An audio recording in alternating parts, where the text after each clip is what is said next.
सभी को मेरा नमस्कार। प्यारे बच्चों, कैसे हो आप सभी।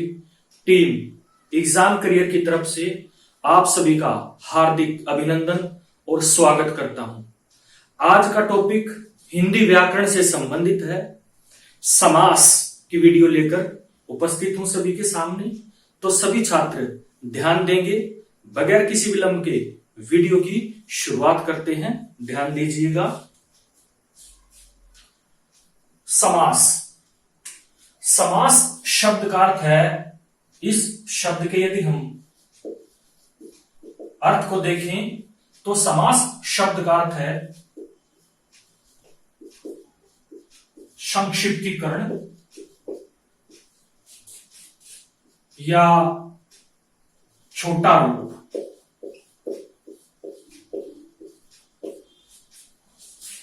तो समास की परिभाषा क्या हो जाएगी? परस्पर संबंध रखने वाले दो या दो से अधिक शब्दों को संक्षिप्त करना, छोटा करना समास कहलाता है। परस्पर संबंध रखने वाले दो या दो से अधिक शब्दों को परस्पर संक्षिप्त करना, छोटा करना, लघु करना समास कहलाता है। उदाहरण देख लेते हैं प्यारे बच्चों। जैसे देश के लिए भक्ति, तो यहां पर ये देश के लिए भक्ति, इसका क्या रूप बन जाएगा? देश भक्ति। दो या दो से अधिक शब्दों को संक्षिप्त बना दिया हमने, जो है छोटा रूप बना दिया, तो वह क्या बन गया? समास बन गया। यहां पर कुछ चीजें ध्यान रखने योग्य हैं। सबसे पहले तो जो ये शब्द हमने बनाया है, इसको और भी नामों से जाना जाता है। ये हमारा सामासिक शब्द या समस्त पद कहलाता है।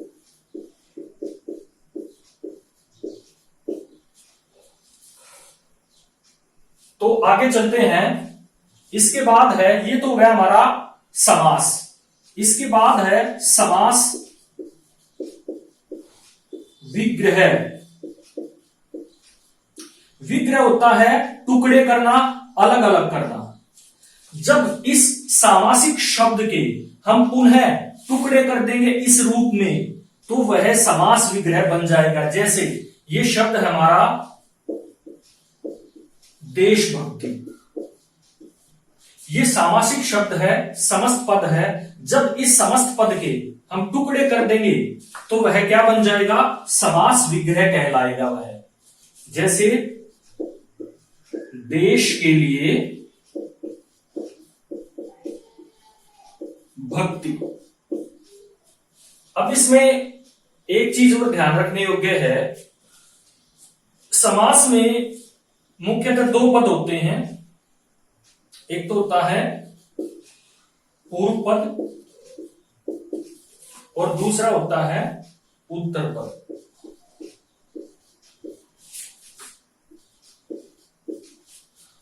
पूर्व पद यानी पहले वाले पद को पूर्व पद कहते हैं और बाद वाले पद को उत्तर पद कहते हैं। जैसे देशभक्ति ले लीजिए, इसमें जो देश है ये पूर्व पद है और भक्ति क्या है? इसमें उत्तर पद है। ये इसमें संप्रदान की कारक विभक्ति है। तो जब हम समास करते हैं तो ये कारक विभक्तियां जो है लुप्त हो जाती हैं, और जब हम इसका विग्रह करते हैं, जैसे ये रहा समास का विग्रह, तो ये कारक विभक्तियां पुनः दृष्टिगोचर हो जाती हैं, अर्थात दिखाई देने लग जाती हैं। उम्मीद करता हूं यहां तक का आपका कंसेप्ट क्लियर हो गया होगा। अब समास के भेदों की तरफ अग्रसर होते हैं। वैसे तो पदों की प्रधानता के आधार पर मुख्य रूप से समास के चार भेद होते हैं। अभी देख लेते हैं हम। समास के मुख्य रूप से 4 भेद होते हैं।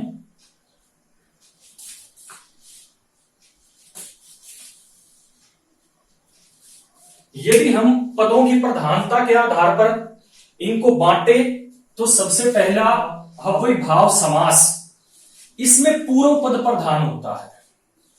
दूसरा तत्पुरुष समास, इसमें दूसरा पद प्रधान होता है। द्वंद्व समास, इसमें प्रायः दोनों पद प्रधान होते हैं समान रूप से।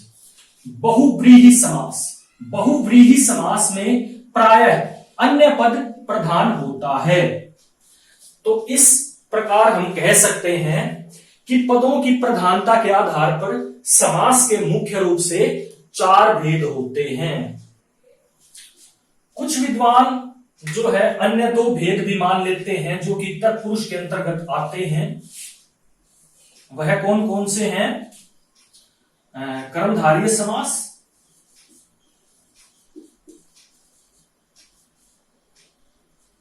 और द्विगु समास। इन 2 समासों को मिलाकर कुल हमारे 6 समास हो जाते हैं। अब हम क्रमानुसार एक एक को बारी बारी से जो है चर्चा करते हैं। तो सबसे पहले अव्ययीभाव समास की तरफ हम चलते हैं। जहां तक अव्ययीभाव समास की बात है, इसमें पूर्व पद प्रधान होता है। इसके साथ साथ इसमें क्या होगा कि समस्त पद अव्यय का काम करेगा। इसके साथ साथ इस समास में जो हमारे पुनरुक्त शब्द जो होते हैं वह भी इस समास में आते हैं। तो इसमें क्या होगा, जिस समास में पूर्व पद प्रधान हो और समस्त पद अव्यय का काम करे उसे कौन सा समास कहते हैं? उसे अव्ययीभाव समास कहते हैं। उदाहरण देखिएगा, उदाहरण है यथा शक्ति। यहां पर यथा जो है इसमें अव्यय का काम कर रहा है, अव्यय। इसका विग्रह हो जाएगा शक्ति के अनुसार। आगे देखिएगा, अगला उदाहरण है इसमें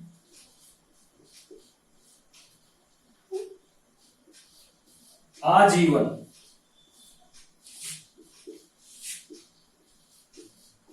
जीवन भर या जीवन पर्यंत। आ यहां उपसर्ग है, परंतु अव्यय की भांति यहां पर काम किया जा रहा है। इसके बाद है पुनरुक्त शब्द का हम उदाहरण ले लेंगे।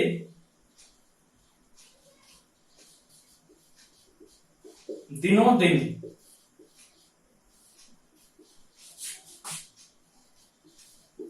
दिन ही दिन में। तो यहां पर समस्त पद जो है, जो बन रहा हमारा समस्त पद, वो एक प्रकार से किसका कार्य कर रहा है? अव्यय का काम कर रहा है। तो यहां पर सभी में कौन सा समास होगा? अव्ययीभाव समास होगा। उम्मीद करता हूं आपको ये समझ में आ गया होगा।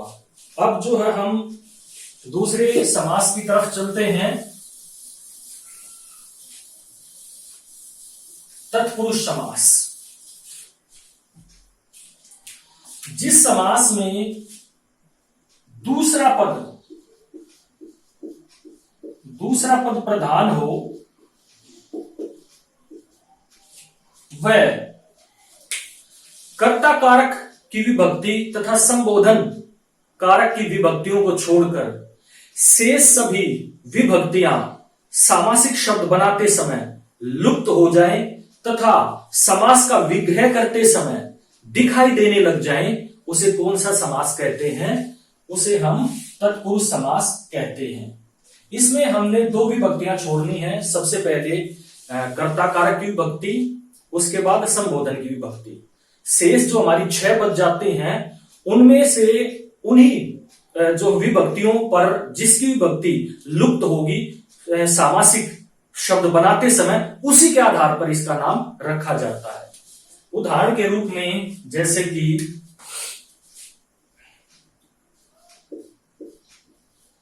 राजा का पुत्र, इसका क्या बनेगा समास, राज पुत्र। इसमें यहां पर कौन सी कारक विभक्ति है, संबंध कारक की है। तो यहां पर जब हमने समास बनाया तो समास में क्या हुआ, ये विभक्ति लुप्त हो गई। तो जो विभक्ति लुप्त हुई है उसी के आधार पर जो है इस समास का नाम रखा जाता है। तो यहां कौन सा समास हो जाएगा, संबंध तत्पुरुष। एक और उदाहरण ले लेते हैं, जैसे कि रसोई के लिए घर, क्या बन जाएगा, रसोई घर। तो इसमें कौन सी कारक विभक्ति है, के लिए, संप्रदान तत्पुरुष विभक्ति है, संप्रदान कारक की विभक्ति है। तो कौन सा समास बन जाएगा, संप्रदान तत्पुरुष। तो यहां हमारा जो है तत्पुरुष समास समाप्त होता है। उम्मीद करता हूं आपको समझ में आ गया होगा। अगले समास की तरफ अग्रसर होते हैं।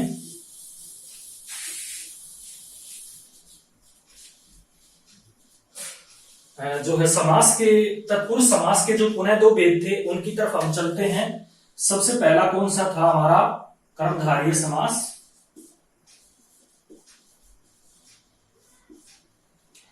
कर्मधारय समास, जिस समास में विशेषण विशेष्य,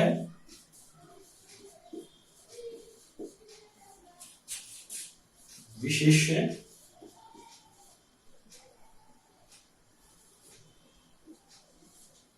विशेषण विशेष्य तथा उपमेय उपमान का संबंध पाया जाए, वहां पर कर्मधारय समास होता है। अब इसमें उदाहरण देख लेते हैं।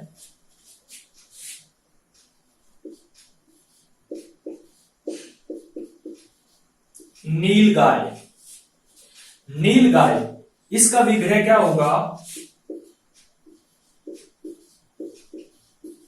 नीली है जो गाय। तो यहां पर नीली क्या है, नीली है विशेषण। संज्ञा या सर्वनाम की विशेषता बताने वाले शब्दों को क्या कहते हैं, विशेषण। और जिन शब्दों की विशेषता बताई जाती है, जैसे गाय की विशेषता बताई जा रही है, तो गाय क्या है, इसमें विशेष्य है। तो इसमें विशेषण विशेष्य का संबंध होने के कारण कौन सा समास है, कर्मधारय समास। जैसे इसमें नीली क्या है, नीली विशेषण है और गाय क्या है, इसमें विशेष्य। तो नीली है जो गाय, कौन सा समास हो जाएगा हमारा, कर्मधारय समास हो जाएगा।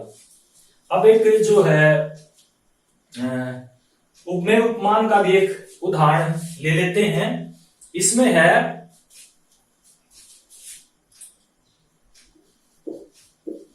मुख चंद्र। उपमेय जिसकी तुलना की जाती है और उपमान जिसके साथ तुलना की जाए उसे क्या कहते हैं, उपमान। तो यहां पर मुख क्या है, मुख उपमेय है और उपमान क्या है, चंद्रमा। तो यहां पर क्या हो जाएगा,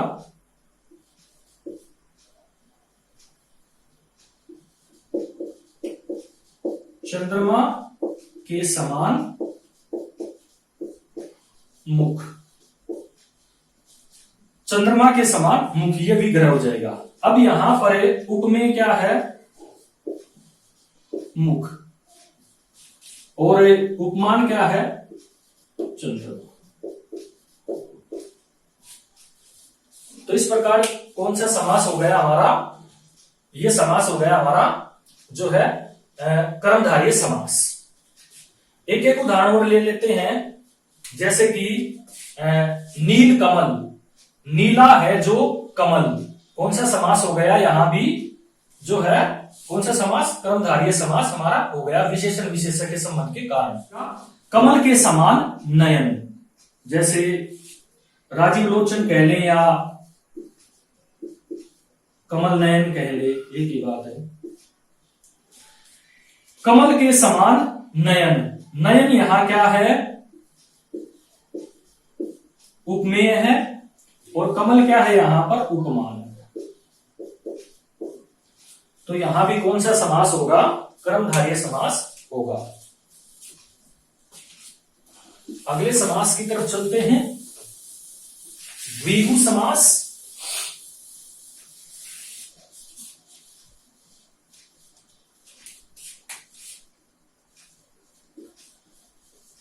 द्विगु, जिस समास में पहला पद संख्यावाची हो और समस्त पद जो है समाहार यानी समूह का काम करे, वहां कौन सा समास होता है, द्विगु समास। इसमें पूर्व पद संख्यावाची होता है। ये स्वयं ही अपने आप में एक अच्छा उदाहरण है। द्विगु, द्वि, द्वि शब्द का अर्थ है दो, और गु गाय, तो इसका क्या बन जाएगा, विग्रह, दो गायों का समूह। तो कौन सा समास हो गया, द्विगु। एक उदाहरण और ले लेते हैं, चौराहा, चार रास्तों का समूह, चौराहा। तो ये हमारा कौन सा समास हो गया, द्विगु समास। आगे चलते हैं द्वंद्व समास की तरफ।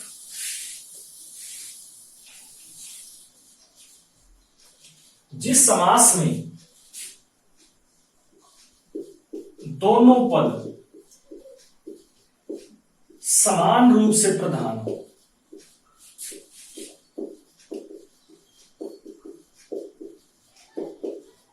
उसे कौन सा समास कहते हैं, द्वंद्व समास कहते हैं। और जब इस समास का विग्रह करेंगे तो इसमें और या आदि जो है योजक चिन्ह दृष्टिगोचर हो, तो उसे कौन सा समास कहते हैं, द्वंद्व समास कहते हैं। जैसे उदाहरण है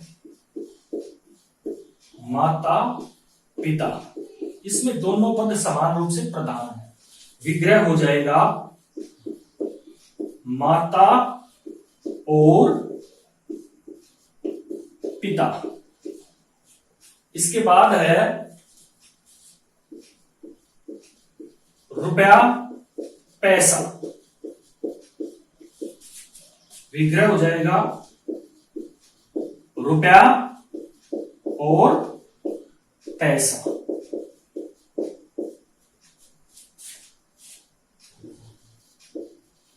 कृष्ण अर्जुन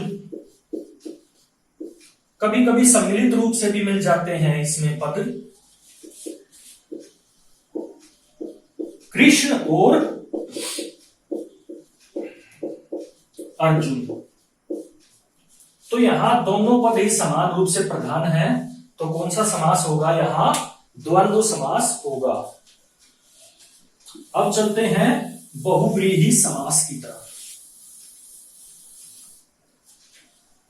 जिस समास में न तो पूर्व पद प्रधान न ही उत्तर पद प्रधान, जबकि कोई अन्य पद ही प्रधान हो, उसे कौन सा समास कहते हैं, बहुव्रीहि समास। इसमें अन्य पद की प्रधानता होगी, उसे बहुव्रीहि समास कहते हैं। उदाहरण ले लेते हैं, जैसे कि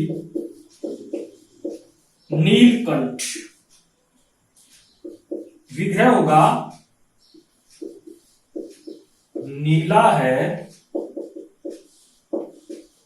कंठ जिसका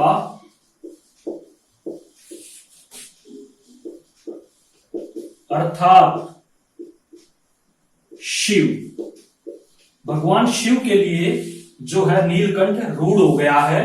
तो यहां पर कौन सा समास है, यहां पर बहुव्रीहि समास है। अगला उदाहरण ले लेते हैं, लंबोदर।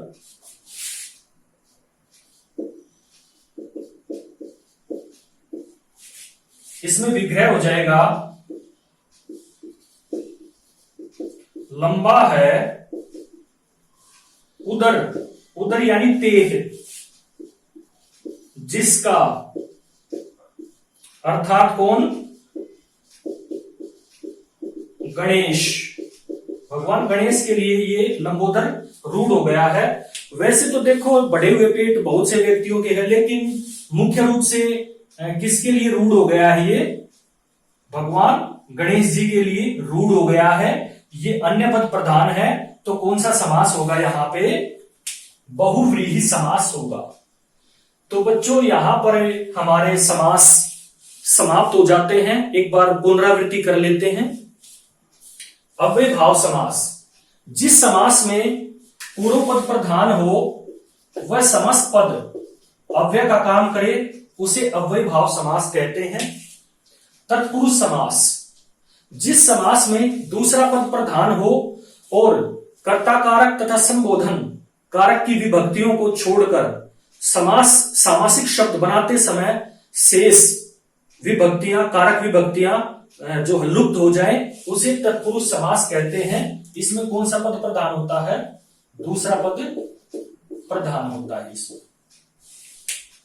उसके बाद था कर्मधारय समास, जिस समास में विशेषण विशेष्य तथा उपमेय उपमान का संबंध हो उसे कौन सा समास कहते हैं, जो हम उसे कर्मधारय समास कहते हैं। द्विगु समास, जिस समास में पूर्व पद संख्यावाची हो तथा समस्त पद समाहार समूह का काम करे उसे द्विगु समास कहते हैं। इसके बाद बच्चों द्वंद्व समास, जिस समास में दोनों पद समान रूप से प्रधान हो उसे द्वंद्व समास कहते हैं। बहुव्रीहि समास, जिस समास में कोई अन्य पद ही प्रधान हो उसे बहुव्रीहि समास कहते हैं। उम्मीद करता हूं आपका कंसेप्ट क्लियर हो गया होगा। तो वीडियो को ज्यादा से ज्यादा शेयर करें। चैनल से यदि आप नहीं जुड़े हैं तो चैनल से जुड़े। तो आज की हमारी वीडियो समाप्त होती है। धन्यवाद।